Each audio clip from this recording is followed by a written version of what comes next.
Hi friends and welcome back to another video. Today we are starting a reading vlog. I have a few books that I need to read for book clubs, as well as a book that I have been lent by a friend, and I need to read them all this week, so I thought it would be fun to vlog the experience with you so we can chat about these books as I go along. The first book I need to read is Piranesi by Susanna Clarke. This is a book that I'm reading for a very informal book club between two friends and I, so the three of us. We had intended to actually read this in December, but with me starting a new job and it being the Christmas period in retail, I just did not have the bandwidth to read another book. So we are planning on getting stuck back into the book club very soon. And this is a book that I've had on my shelf for almost a year. I think I bought it back in Bateman's Bay in April or May last year when I was visiting my grandparents. And I've heard nothing but incredible things about this one. I think it even won the Women's Prize since I picked it up, so that's pretty exciting. Although I have heard an awful lot of people rave about this book, I don't actually know all that much about the plot. And I have heard people say that it's sort of one of those things that it's best just to let unfold. So I don't know a whole lot about what I'm actually in for, but I am really looking forward to it. Not least because Madeline Miller is one of the people who blurbed the book on the back, so that's pretty exciting. The next book I have to read is The Cat Who Saved Books by Sosuke Natsukawa. This is a book that we're reading for my Blossom Book Club, which is the book club I host over on my Patreon page. And every month we read a book together, and this is February's book. So I've had this on my shelf for a little while. I mean, who can say no to a book with books on the front and a cat? And I do tend to, I have had a pretty good track record with the translated Japanese books that I've read. And I love to pick up a fairly short little book that seems whimsical, seems charming. The Cat Who Saved Books is a heartwarming story about finding courage, caring for others, and the tremendous power of books. Who can say no to that? I certainly can't, and I'm really looking forward to this one. And then the book that I borrowed from a colleague, actually, it's a graphic novel. So something a little bit different. I've never heard of it before, but it was sort of sitting on her desk at work and I kept looking at it and she saw me that I kept looking at it. She's like, would you like to borrow it? And I'm like, yes, I would. The Dancing Plague by Gareth Brooks. I don't even know what this is about. I think she said it's sort of like medieval witches, magic, but is it sort of stuff. Steve Bell says it's utterly bizarre and quite brilliant. Sounds good to me. So it's set in the 16th century. A strange phenomenon emerges among the city's population, an irresistible compulsion to dance. Is this a case of demonic possession or divine punishment? Mass hallucination or a collective psychological resistance to social justice? Viral plague or food poisoning? The bizarre true story of this dancing plague. True story? The Dancing Plague? I just thought this kind of looked cool, and I know I like graphic novels, but this is just getting more and more bizarre. I'm very, very interested to see where this goes. But that's our introduction out of the way. Let's get to reading, and hopefully I can finish all of these before the end of the week. So I started with The Dancing Plague by Gareth Brooks. This is the graphic novel.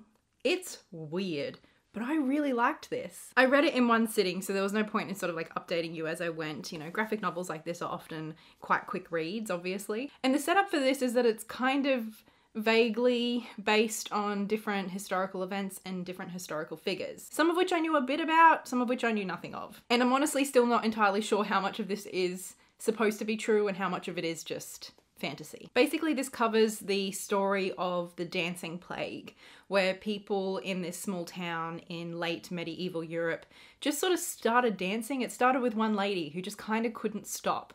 And then slowly more and more people start dancing and they can't stop. People get to the point where their feet are bleeding, they're starving, and they die. They die of dancing. Maybe those old codgers in Footloose had a point after all. It does jump back and forth in time quite a bit, but we're following one main character, Mary. And she basically has this really divine connection to God and to Mary and to Jesus. And she can sort of see the devils that are making the people in the town dance, but she isn't affected by them personally. We see several times throughout the book where she is sort of saved by divine intervention. And my interpretation is that Mary is based on Margery Kempe. I haven't read Margery Kempe's biography, but my friend at work did. And then we went and saw a play based on Margery Kempe's diaries. So I know a little bit about Margery Kempe and sort of her divine visions and messages, and her experience of those being quite scary and interpreting them sometimes as being demonic rather than divine. But there was also quite a bit of humour, sort of dark humour, I suppose, and it was especially centred around The blurred line between whether this dancing and even the demons that Mary was seeing, whether these things were divine, demonic, or just madness. And then on top of that, we also see throughout her life Mary being persecuted by different people for her visions. She's seen as a witch, or she's seen as the person who has brought this plague upon the town, that sort of stuff. And we also have like men in quite high places dismissing her visions because she's a woman. So it's quite layered and it's really interesting, but I wouldn't say you read this for the plot. I think it was just kind of fascinating. It was a bit of like a curiosity. On top of that, the art is incredible. I love the way that most of the art is just sort of these really sort of sepia toned, simple sketches. But then Mary's visions are represented by very colourful embroidery. And then we also have some pages that are burnt, and like fire does also play a big role in the story as well. So it gives it this very tactile, three-dimensional multimedia sort of effect, which I think is really, really powerful. It's visually interesting, but it's also very meaningful. I just thought it was really, really well done. I enjoyed this a lot. But anyway, I wanted to finish this first because obviously I am borrowing it and I want to return it. So I'm glad it was done, and I'm glad I enjoyed it too.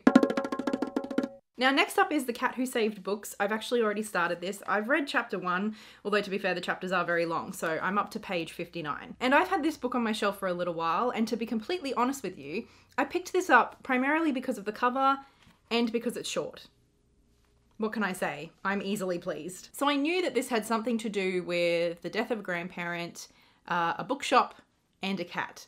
What I did not know, and have now discovered in the first chapter, is that the cat in question is a speaking cat. And this bookshop seems to be a bit of a magical portal. I don't really know what's going on, but it's kind of fun. Obviously, it's also a bit sad because the main character's grandfather has just passed away. The grandfather owned this bookshop and the boy loved the bookshop and liked reading a lot. He's a bit of a quiet, shy recluse who just likes to read a lot. And now he's left without his grandfather and he's sort of in charge of the bookshop. And this cat just waltzes in and starts telling him that he has to save books and go on weird adventures. I mean, it's a very quick read and I am like enjoying the characters and enjoying the descriptions and stuff, and I love just books being such a big part of the setting and the story. But I don't know that this is hitting in the same way that I thought it would. But I'm enjoying it well enough, and of course I'm going to keep reading, so I'll check back in with you probably when I'm done. Okay, so I have finished The Cat Who Saved Books, and I have to admit that I didn't really love this. I didn't. And to be fair, I do think that it raised some interesting questions around readership, around publishing, but for me there wasn't enough nuance and space left for interesting answers to arrive in the mind of the reader. To me, it felt like this book was very much answering those questions for us, almost in like a black and white moral sort of framework, and I didn't love that. As I mentioned before, this is basically the story of a young boy whose grandfather has just died, and a talking cat called Tiger shows up and asks him to help it save books. They sort of get whisked off through this mystical way to different places where people are, in the cat's view, abusing books. And this basically happens a few times. So it follows a bit of a formula for each chapter. For me, that did get a little bit repetitive, but for me, the main issue with the book was that it really felt like it was setting up these other people as if they were bad people for the way that they were treating books or what they were doing with books or how they approached books. And I suppose I just wasn't all that convinced that what they were doing was terrible.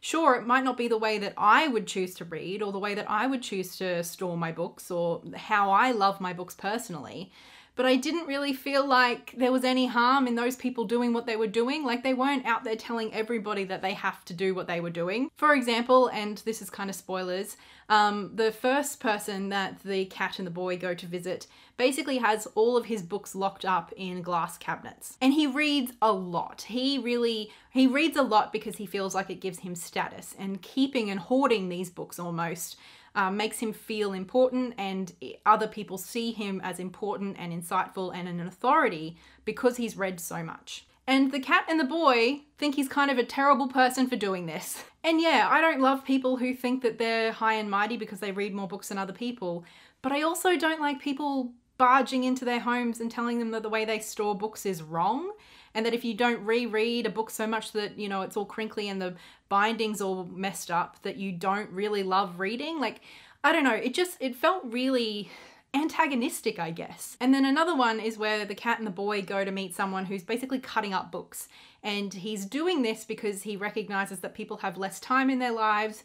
They're not reading books. Books are going out of print and out, like, not being published anymore because people don't have time to read books. So he's cutting up books and trying to distill them and their message into as few words as possible so that more people can read at least something of the story or the book, or to get the lesson or the message overall, even if they're missing out on the meat. And sure, there's plenty of criticisms you can make about only consuming books in this way. Or even more than that, like devaluing the work of authors and writers to the point where you think that, you know, all of this can be summed up in one line. Like, I totally get that there is a valid criticism there. But again, to me, it felt unnecessarily antagonistic. This person was not saying that you can never read a book again, even if you want to and you have the time. He was just providing an alternative. And I don't see what's wrong with that, to the point that this cat and this kid have to waltz in and sort of berate him for being a bad person and not loving books in the right way. It felt gatekeepery to me. I don't know, maybe it's just because I've been like a public person on the internet for a bit too long. And I've seen these kind of conversations come up in comments and on Twitter like a little bit too often, where people just make assumptions and judgments and tell people what is and isn't right about how they read or how they store their books or how many books they do or don't have. That's how this read to me, and I didn't like it. And like I said, even though there are very valid, potentially very interesting questions raised around readership and publishing, for me, the author answers them too quickly and with like a black or white answer. And so that negates any sort of like nuance and interest this book might offer, at least for me. I don't know, to me this cat was not saving books. It was romanticizing readership, and it was dictating how people should read, how they should perceive reading, and how publishing should work. But now we are on to Piranesi. And isn't this hardcover, I've taken the dust jacket off so that I don't ruin it. Isn't this kind of incredible? Like the columns with the, oh, beautiful. I can't wait to get stuck in. I cannot tell you how glad I am to have finally finished this book. It took me weeks. It's not a very long book, but this perhaps might be the longest short book I have ever read. Now, I know that this is one of the most highly acclaimed books of recent memory.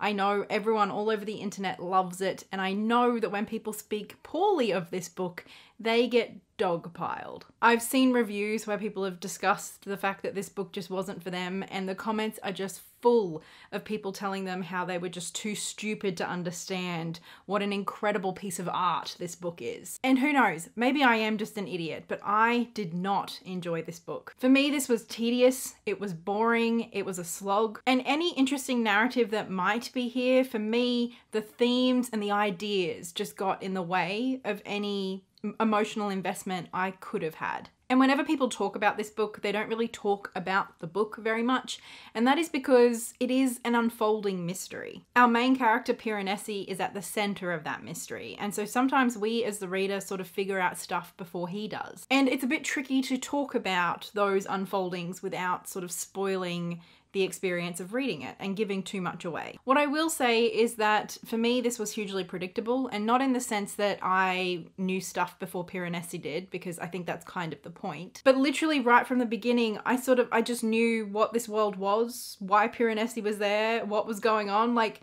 some of the details, obviously the specifics of it I didn't know, but the generalities were just so obvious that the mystery part of it wasn't interesting to me. The characters felt more like caricatures than people. I don't know if that's because I'm sort of tangential to the pagan occult communities and I've read some of that sort of literature, that this didn't feel magical, mystical, mysterious. It just sort of felt like bad Aleister Crowley fanfiction almost, mixed in with an attempt at a fable. I don't know, is that going too far? In theory, I like the exploration of the blurred lines between reality and memory, between magic and science, between primitive and modern, and the discussion of sort of what is it that makes us human. But the execution just did not work for me. Absolutely did not work for me in any sense of the word. I kept waiting for the twist to happen that everybody talks about, and I assumed that it had to be something totally unlike anything that I was thinking, because everyone speaks of like sort of the change in the book so highly. But that change never came for me. Like, yes, there was more revealed, but nothing surprising. nothing that added a huge amount of complexity or interest for me. And although there is something almost charming about Piranesi and his naivete, I didn't find that enough to get me invested in this story, in this world, in any of it. And honestly, I would have DNF'd this multiple times, except for the fact that it was a book club book. And I know that the other two people in my sort of little friend book club have finished it. And so I haven't entirely wasted my time. I know I will have plenty to talk about with my friends with this book, but as a story, as a reading experience, this was just not for me in any sense of the word, and I really thought it could be. The only part of this book that I liked at all, and I suppose this is a little bit spoilery, skip past it if you don't want to hear anything about the ending, was the sort of tentative relationship that Piranesi forms with somebody else who has been to this world, and how they sort of both long for it in so many ways. That was the only emotionally impactful moment for me, and the only moment that will really stay with me. And although this is a short book, that moment was not impactful enough to justify the length and how much time I spent trying to slog my way through this. A piece of art this may be, but it is a piece of art that I did not enjoy and did not get anything out of. Which I am honestly sad about. I honestly thought that this would be a book that I loved. I love books that are just a little bit odd. I love a bit of magical realism. I love uncertainty. I love sort of focusing in on one or two characters. I love strange worlds. Like, there's so much about this that I could have really loved. And I love books that explore themes just as much as they do a narrative. But in execution and in reality, this book just did not work for me, despite ticking so many boxes on paper. So I don't have the other two books with me because obviously The Dancing Plague, I returned to my friend after reading it, and the Cat Who Saves Books, I got rid of quite quickly. So this hasn't been a super successful reading vlog. This is another book that I will not be keeping. The Dancing Plague was by far my favorite. It was the standout for me of the three. I can certainly appreciate why people like this. I don't personally see the level of depth people argue exist in this book though. It was all explained pretty explicitly by the end. I think the only other thing that I did sort of appreciate about this was literally the writing and the choices in like the punctuation and things like that to really add to the characterization of Piranesi, because essentially this is his diaries. And so some of the choices about like capitalizations and things like that, I did quite like. I could appreciate those choices. I thought they were quite cool. But that obviously is not enough to make a book enjoyable. But I think we're done with this vlog, so thank you so much for following along with me. I would love to hear what you thought of any of these three books if you have read them. Thank you so much for hanging out with me for the last month or so. Yes, it did take me quite a while to get through all these books, despite the fact that they were all rather short. I'll talk to you in the comments below and in the next video. Until then, happy reading and so much love. Bye.